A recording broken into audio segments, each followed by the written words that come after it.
Bueno, en primer lugar, por supuesto, gracias a todos los que habéis venido desde diversos países de Europa a esta convocatoria del ECR Party. También, por supuesto, agradecer a todos nuestros colegas que están aquí. Por supuesto, a Antonio Giordano, el secretario general del partido, y a todo el equipo de organización del ECR Party.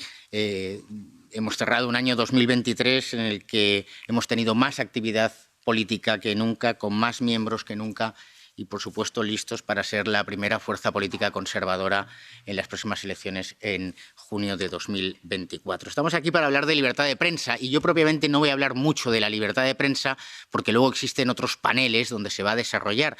Sí me gustaría hacer una reflexión, y es que la libertad de prensa es solo una parte muy pequeña de algo que es más importante, que es la libertad de expresión y la libertad de pensamiento.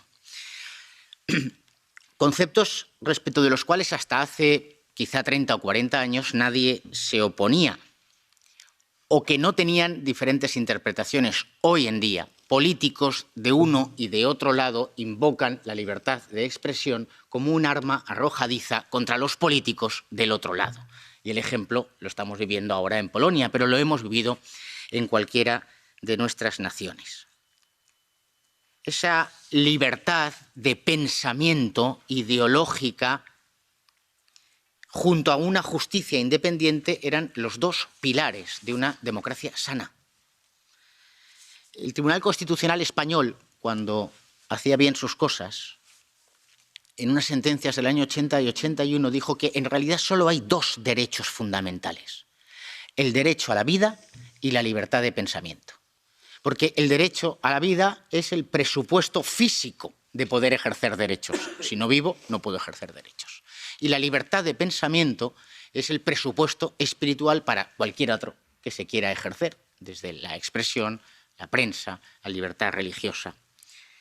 La libertad de expresión es uno de los pilares de la democracia, un derecho fundamental que garantiza a cada individuo la posibilidad de expresar sus ideas y opiniones sin temor a represalias.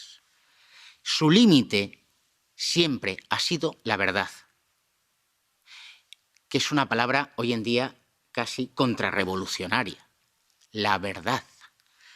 Y el respeto a otros derechos igualmente dignos de protección, por supuesto, como serían las creencias religiosas, la intimidad de una persona o el derecho al honor, otra palabra que ha desaparecido de nuestro vocabulario, el derecho al honor. Ahora vemos este principio se ve desafiado en todos los ámbitos y siempre en la misma dirección, ejecutado por los mismos. Se puede calumniar a políticos si son conservadores, se puede atacar las creencias religiosas si son cristianas. Si no son políticos conservadores, si no son creencias cristianas, entonces no se puede atacar al enemigo. Hemos visto aquí informes en el Parlamento Europeo afirmar que la falta de restricciones puede ser mayor amenaza para la democracia que un exceso de regulación. Es exactamente lo contrario de lo que nosotros defendemos. Si por algunos fuera, Dante no hubiera escrito hoy la Divina Comedia, ni, por supuesto, Miguel Ángel hubiese dibujado los frescos de la Capilla Sixtina. Hubiera aparecido un verificador de noticias que hubiera dicho que eso es un bulo. Los enemigos de la libertad de expresión son tres, fundamentalmente: la violencia física, la censura directa en los medios y la ausencia de prensa libre. Respecto de la violencia física, sí que me gustaría hacer una mención. Hace 2 meses, el 9 de noviembre, Alejo Vidal Quadras, ex vicepresidente del Parlamento Europeo, fundador de nuestro partido, Vox, sufrió un intento de asesinato en plenas calles de Madrid.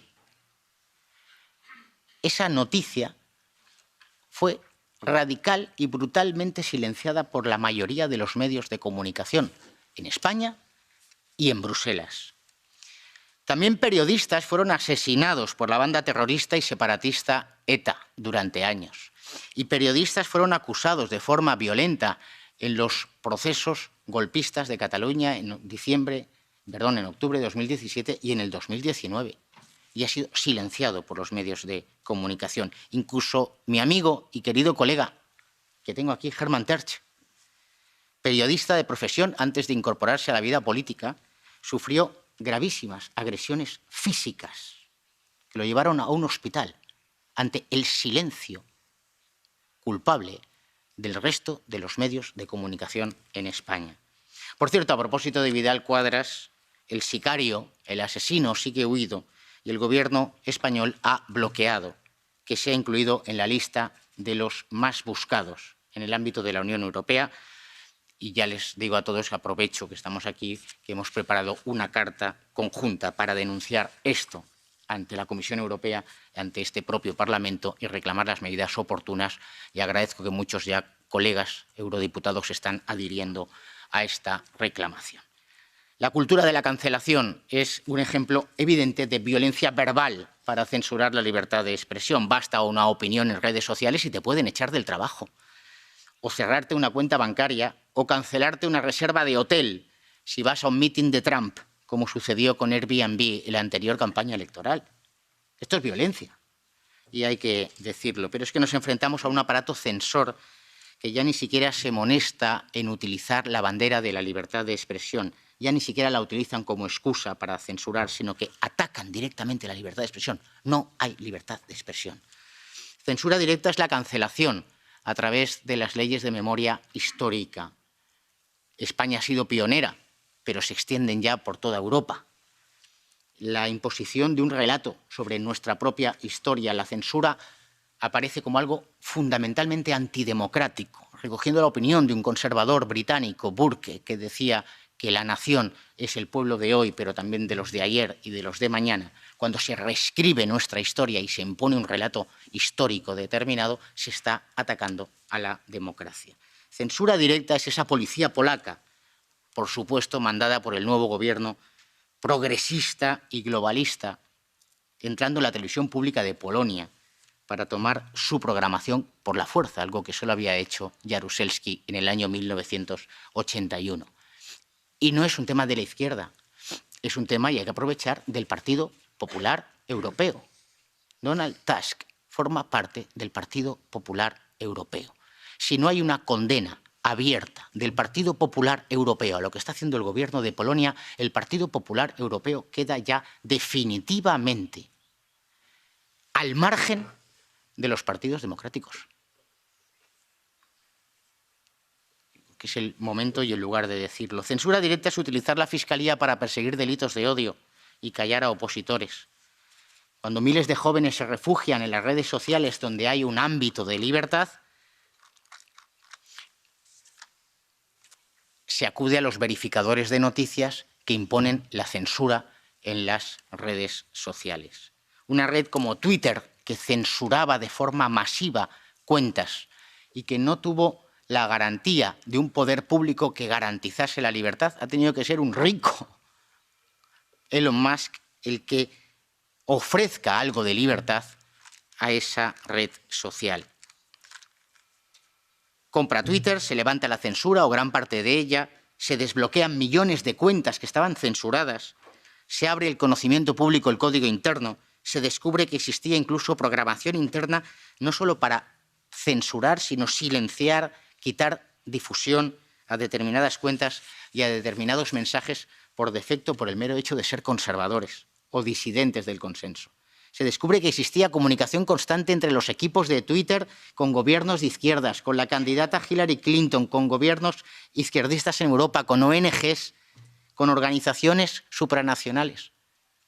Y no tenemos respuesta. Y cuando Elon Musk hace pocos días acude a Roma, invitado por Giorgia Meloni, a participar junto a Georgia y a Santiago Abascal y a otros líderes políticos en la Atresju, y recorre todas las redes junto a sus fotos con líderes conservadores, al día siguiente, inmediatamente, el comisario europeo de Mercado Interior, Tomás Terry Breton, abre un expediente a Twitter, a X, por supuestos incumplimientos de la normativa europea.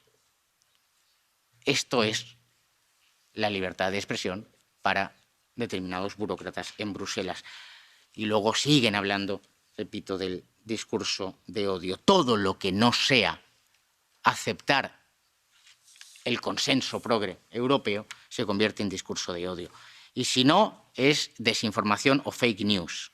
Si expones un escándalo de corrupción de la izquierda, desinformación. si expones estadísticas sobre criminalidad, desinformación. Si hablas de reemplazo demográfico y cultural, desinformación o teoría de la conspiración. Están organizados para ejecutarlo y tienen esas agencias de verificación de noticias, fact-checkers. Hay que poner de manifiesto que ahora mismo estamos en fase de elaboración en el Parlamento Europeo de una ley de medios de comunicación en Europa que pretende reconocer con carácter de reglamento europeo la existencia de esos verificadores de noticias para contrastar la información en las plataformas sociales. Y esto se ha propuesto por la Comisión Europea y encima, con dinero nuestro, se va a pagar y financiar el funcionamiento de los verificadores de noticias. Pagamos a alguien para que nos manipule y nos restrinja nuestra libertad. Recuerdo un debate electoral en el que Santiago Abascal, presidente de Vox, denunció el elevado número de violaciones en manada cometidas por inmigrantes y habló de que representaban el 70% de las violaciones. Al día siguiente, los verificadores de noticias en España enviaban esos disclaimers, bulo, desinformación, para decir luego en la letra pequeña que Santiago Abascal había engañado porque no era el 70% de las manadas de violadores, sino el 69%. Pero, sin embargo, habían dejado la huella de una mentira, cuando en realidad los que estaban manipulando eran ellos. El problema es que estas agencias de verificación tienen mucho poder. Podríamos seguir. El grupo Meta de Facebook, Instagram, WhatsApp, delegan los verificadores de noticias el control del contenido, el borrado de publicaciones, los famosos carteles de contexto o el bloqueo y suspensión de usuarios. Desde un punto de vista conservador, pero desde el punto de vista del sentido común y de la libertad individual, tendríamos y debemos oponernos. Y el tercer y último bloque sobre esa prensa o la libertad de prensa. Yo aquí poco voy a decir porque, repito, todo el panel y todo el evento va a girar en torno a esa libertad de prensa y tenemos muchos especialistas. Sin embargo, simplemente decir que efectivamente no puede haber libertad de prensa cuando los medios de comunicación están en manos del poder público, fundamentalmente a través de la publicidad institucional. En un lugar de España que, para los que no son españoles y reciben determinada información, parece que es el paraíso de libertad, que es la Comunidad Autónoma de Madrid, donde gobierna el Partido Popular, Isabel Díaz Ayuso, se pagan 27 millones de euros en publicidad institucional, 27 millones de euros a medios de comunicación. Cuando un medio de comunicación en su cuenta de pérdidas y ganancias depende fundamentalmente de lo que recibe del poder público, parece evidente que no va a morder la mano del que le paga. Pero peor aún que el poder público es cuando los principales financiadores de los medios de comunicación son entidades absolutamente poco transparentes y respecto de las cuales desconocemos cuáles son sus objetivos últimos.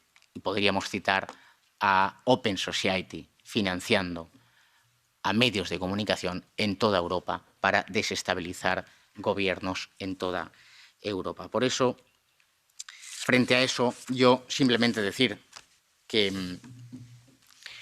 tenemos una responsabilidad enorme los partidos del grupo de conservadores y reformistas europeos en eso que ha quedado ya para la historia, en mantenernos en pie en un mundo en ruinas. Efectivamente, el mundo de los derechos fundamentales, el mundo de las libertades públicas está en ruinas y nosotros somos ahora mismo la garantía de la defensa de la libertad del individuo, de la libertad de las familias y la libertad incluso de las empresas y de los medios de comunicación. Tenemos que configurar o seguir trabajando en esa gran alianza en la que tenemos que tener la capacidad de implicar a periodistas para que ejerzan libremente su trabajo en todos y cada una de nuestras naciones. Muchísimas gracias a Antonio Giordano, a Alicia Reparti por pensar en organizar este evento y bueno, pues supongo que como estamos todos con unas agendas tremendas, pues vamos a tener que salir huyendo de esta